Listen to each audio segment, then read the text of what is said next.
بسم اللہ الرحمن الرحیم۔ ملیحہ کو جو بھی دیکھتا دیکھتا رہ جاتا۔ گلابی مکھڑا، سرمئی نشیلی آنکھیں، اس پر گال پر پڑتے ڈمپلز۔ حسن رب نے دیا، نزاکت اس نے سیکھ لی، اوپر سے ہر وقت نک سی تیار، بولتی تو گویا پھول جھڑتے، ہنستی تو رونق پھیل جاتی۔ مہندی، چوڑیاں، خوشبو گویا اس کی ذات کا حصہ تھیں۔ گورے گورے ہاتھوں پر مہندی یوں کھلتی جیسے عشق ہو۔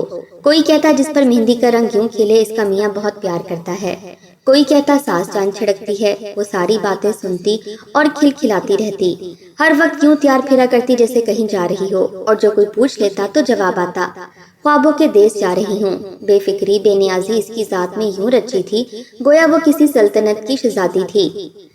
شہزادی تو رفاقت نے اسے بنا کر ہی رکھا تھا، 4 بھائیوں کی اکلوتی بہن، سب اس کے ناز نخرے اٹھاتے نہ تھکتے۔ اماں نے تو حقیقتاً سوچ رکھا تھا کہ ان کی شہزادی کو بیانے کوئی شہزادہ ہی آئے گا، اور اس شہزادے کے انتظار میں وہ بڑے دنوں سے گن گن کر گھڑیاں گزار رہی تھیں۔ ملیحہ کی ہم عمر لڑکیاں اگرچہ اس کی سہیلیاں تھیں لیکن اندر ہی اندر اسے جلتی بھی تھیں۔ اس کی خوبصورتی، رکھ رکھاؤ کے تانے فردن فردن ہر لڑکی کو اس کی ماں سے گائے بگائے سننے کو ملتے رہتے تھے، اور اس کا بدلہ وہ اس کے لیے دل میں کینہ رکھ کر لے لیا کرتی تھیں، اور وقتاً فوقتاً باتوں باتوں میں شوگر کوٹڈ گولیاں وہ ملیحہ کو کھلاتی رہتی تھیں۔ لیکن ملیحہ دل کی صاف تھی، ہنس کر ٹال دیا کرتی۔ اس روز وہ نہا کر نکلی تو اماں کو گھر کی چیزیں عجلت میں سیٹ کرتے پایا۔ یا اللہ خیر، اس نے الماری میں رکھا کلون سپرے کیا، چہرے پر کریم لگائی، آئینے میں مہندی لگے ہاتھ دیکھ رہی تھی۔ رات جو اس نے حمیرہ سے مہندی کا نیا ڈیزائن بنوایا تھا، اس کا رنگ زیادہ نہیں چڑھا تھا۔ وہ سوچ رہی تھی آج ایک کوٹ اور مہندی کا لگوا لے تاکہ مہندی کا گہرا رنگ چمک اٹھے۔ ملیحہ، اماں اندر داخل ہوئی تھیں۔ ان کے پکارنے کے سٹائل سے وہ سمجھ گئی کہ اگلی بات کیا ہے۔ وہ مڑ کر استفہامی نظروں سے انہیں دیکھنے لگی۔ وہ اس وقت ایک آنکھ میں کاجل لگا چکی تھی، دوسری میں لگانا باقی تھا۔ شکورن خالہ آئی ہیں، دوپٹہ اوڑھ کر آنا، اماں نے کہا۔ وہ اس بات میں سر ہلاتی دوبارہ آئینے کی طرف متوجہ ہو گئی۔ اسے آئینہ دیکھنا بہت اچھا لگتا تھا، کبھی نہیں ہوا تھا کہ آئینے نے اسے برا کہا ہو۔ وہ گھوم گھوم کر آگے پیچھے ہر زاویے سے آئینے میں خود کو دیکھتی، اور آئینہ ہر بار اس کی تعریف میں زمین آسمان کے قلابلے ملاتا۔ ارے ہاں نا، وہ تعریف کی مستحق ہے، وہ خود کلامی کرتی۔ تیار تو وہ تھی ہی، گیلے بالوں کو پشت پر یوں ہی کھلا چھوڑ کر اس نے سر پر ریڈ شفون کا دوپٹہ سلیقے سے جمایا اور خود کو سراتی اس چھوٹے سے کمرے میں آ گئی جسے وہ بیٹھک اور لوگ ڈرائنگ روم کہا کرتے تھے۔ اماں شکورن کے ساتھ ایک اور خاتون اور لڑکی بھی موجود تھی۔ وہ سلام کر کے اماں کے ساتھ ہی صوفے پر ٹک گئی۔ خاتون کی نظریں اب اس کا طواف کر رہی تھیں، اور لڑکی بھی اپنی چیل سی نگاہیں اسی پر گاڑے بیٹھی تھی۔ تھوڑی دیر بعد ہی اماں نے آنکھ سے اٹھ جانے کا اشارہ کر دیا۔ وہ معذرت کرتی ہوئی باہر آ گئی۔ توبہ ایسے دیکھتی ہیں جیسے انہیں بہو نہیں قربانی کا بکرا خریدنا ہو۔ باہر آتے ساتھ ہی اس نے گویا کھل کر سانس لیتے ہوئے سوچا تھا، یہ اسے دیکھنے والی کوئی چوتھی فیملی تھی۔ اسے 17 کیا لگا، رفاقت کی تو مانو نیندیں حرام ہو گئیں۔ مزید یہ کہ اس نے FA کے بعد تعلیم کو خیر بات کہہ دیا۔ سارا دن ادھر ادھر چوکریاں بھرتے وہ انہیں سخت ناپسند تھی۔ وہ لوگوں کی کوئی بات سننا گوارا نہیں کرتے تھے، اسی لیے ملیحہ کی حسن سے خوفزدہ تھے اور چاہتے تھے جلدی اس کے جوڑ کا رشتہ ملے اور وہ عزت سے اسے اپنے گھر کا کریں۔ خالہ شکورن نے بڑی تعریفیں کی تھیں، اچھی امیر فیملی، لڑکا اچھی پوسٹ پر، مختصر سا خاندان، انہیں بس خوبصورت لڑکی درکار تھی۔ حسن سیرت ہوتی تو سونے پر سہاگا۔ وہ لوگ جاتے ہوئے امید کا دیا ان کے ہاتھ میں تھما گئے۔ انہیں ملیحہ بہت پسند آئی تھی، بس وہ لڑکے کی مرضی جاننا چاہ رہی تھیں، اور اس میں بھی انہوں نے بہت دن نہیں لیے۔ 1 ہفتے بعد ہی انہوں نے منظوری کی سند دے دی۔ رفاقت کے دل میں خوشی کے پھول کھل اٹھے۔ وہ سٹیٹس میں اگرچہ ہم پلہ نہ تھے لیکن انہوں نے پھر بھی ملیحہ کو ٹرک بھر جہیز دیا۔ انہوں نے بہت کچھ بنا رکھا تھا ملیحہ کے لیے۔ ملیحہ کو بھی حاشر کی تصویر پسند آئی تھی جو کہ ادھر سے بھجوائی گئی تھی۔ 2 پیس میں حاشر صاحب بھی دمک رہے تھے۔ کسی نے تعریف کی، کسی نے دل جلانے والے ریمارکس دیے، پھر بھی شادی ہو ہی گئی۔ مہندی اور بارات اس تمتراک سے آئی کہ محلے والوں نے دانتوں تلے انگلیاں داب لیں۔ یوں لگ رہا تھا جیسے حقیقت نہیں ڈرامہ ہو۔ اب تو سب کو ہی ملیحہ کی قسمت پر رشک آنے لگا۔ شہزادی کو بیانے واقعی شہزادہ آ گیا تھا۔ وہ دلہن بنی قیامت ڈھا رہی تھی۔ کوہنیوں تک مہندی کے بیل بوٹے اس نے خود شوق سے بنوائے تھے۔ سب نے کیسے کیسے تعریف کی تھی۔ سرخ لہنگے میں وہ کھلی پڑی تھی۔ رخصتی ہوئی، رفاقت کا گھر سونا ہوا اور رونق حاشر میاں کے کمرے میں جا اتری۔